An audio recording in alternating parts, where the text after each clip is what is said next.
Paulette Dorval measures out her days in pennies. The ride to work, squeezed in among other commuters, costs a quarter. Outside the factory gates, Paulette stops to buy breakfast, a meat paste sandwich. Cost 12 cents. Then Paulette joins thousands of Haitian men and women pouring through the gates of the city's biggest industrial park.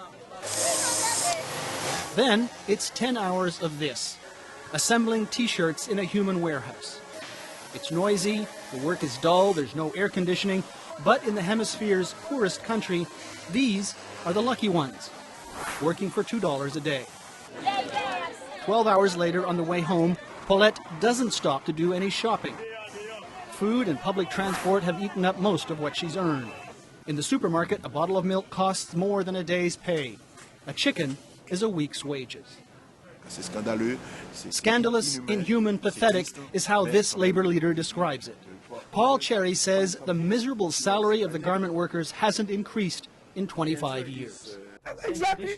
Parliamentarian Stephen Benoit is worried about rioting in the streets. We need more jobs, but not sweats. And if we are going to have some more sweat shops coming in, we need to pay those people who are working like slaves. Benoit pushed through a law in the legislature that would pay garment workers at least $5 a day.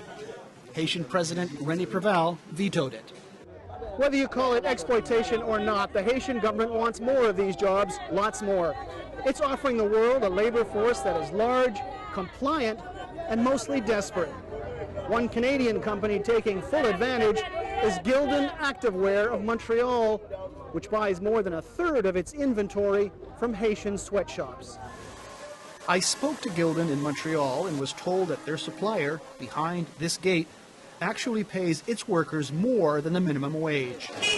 Gildan also said the cost of doing business in Haiti is very high, and the company can't afford to pay any more.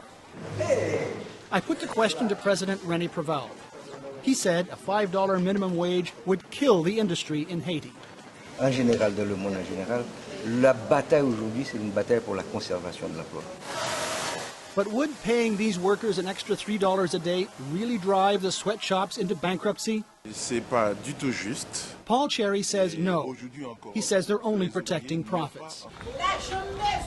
Meanwhile, Haitians like Paulette Dorval find a reason to continue working, even though they have little or nothing to show for a day's work. She could make a life, she says, with $5 a day.